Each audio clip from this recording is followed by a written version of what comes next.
Hi, எல்லாருக்கும் வணக்கம்.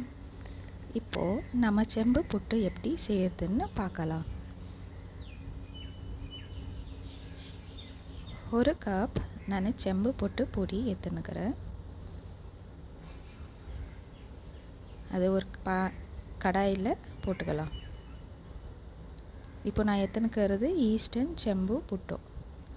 அதுக்கு ஈக்குவலாக இல்லை அதோட ஜாஸ்தியாக ஒரு கப்பு அதே சேம் மெஷர்மெண்ட்டில் தண்ணி நல்லா மிக்ஸ் பண்ணிவிட்டு இப்போ பார்க்கலாம் நீங்கள் அது எப்படி அப்சர்வ் பண்ணதுன்னு வாட்டரு. ஸோ கொஞ்சம் தேவையான அளவு உப்பு மிக்ஸ் பண்ணி விட்டுக்கோங்க. அரை மூடி தேங்காய் எடுத்துட்டு அதோடு பாதி கம்மியாக இருந்தால் கூட உங்களுக்கு தேவையான அளவுக்கு தேங்காய் எடுத்துக்கணும். ஒரு கை அளவுக்கு இல்லை தேவையான அளவுக்கு உங்களுக்கு கடலை போட்டுக்கணும்.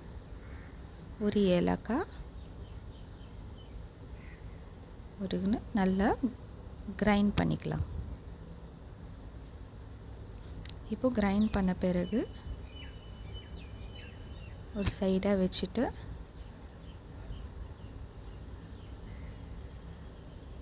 நம்ம புட்டுவை பார்த்திங்கன்னா ஃபுல்லாக அந்த தண்ணி அப்சர்வ் பண்ணிவிட்டு நீங்களே பார்க்கலாம் எவ்வளோ உதிராக இருக்குதுன்னு. அதுக்கப்புறம் நான் ஆல்ரெடி ஸ்டீமில் போட்டு வச்சுட்டு இருந்தேன். ஸோ இப்போது பார்க்கலாம் வெந்துட்டுக்குதா இல்லையான்னு. இன்னும் கொஞ்சம் தேவைப்படுது டைமு வேகிறதுக்கு. இப்போது மறுபடியும் திறந்து பார்க்கலாம். ஒரு 5 மினிட்ஸ் ஆயிடுச்சு. இப்போ பார்த்தா ஃபுல்லாக உங்களுக்கு வெந்துட்டுக்குது. அதை எடுத்து ஒரு பாத்திரத்தில் போட்டுட்டு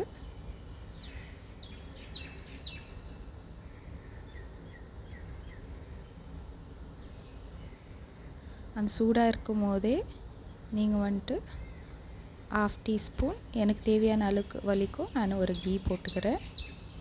அப்புறமா தேவையான அளவுக்கு உங்களுக்கு எவ்வளோ ஸ்வீட் தேவையோ அவ்வளோ சர்க்கரை. நான் ப்ரௌன் சுகர் யூஸ் பண்ணிக்கிறேன். அதுக்கப்புறம் நம்ம அரைச்சி வச்ச தேங்காய் அது போட்டுக்கலாம்.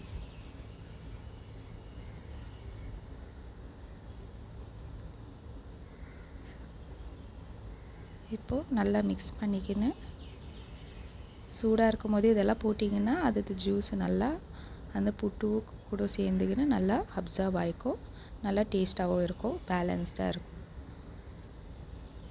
சுகர் கூட அதில் போட்டிங்கன்னா மெல்ட் ஆகிடும். நான் ஒரு பவுலில் போட்டுக்கின்னு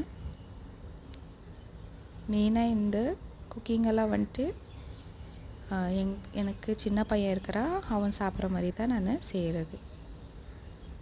ஸோ அவனுக்கு இந்த திராட்சை எல்லாம் ரொம்ப இஷ்டம். அதுக்கோஸ்கரம் நான் வந்துட்டு போட்டுக்கிறேன். இவ்வளோ தான். ஈஸியாக ஒரு 5-10 மினிட்ஸ்லேயே செம்பு போட்டு ரெடி. இதை நீங்கள் வீட்டில் ட்ரை பண்ணி பாருங்க அண்ட் கமெண்ட் பண்ணுங்க. பாய்.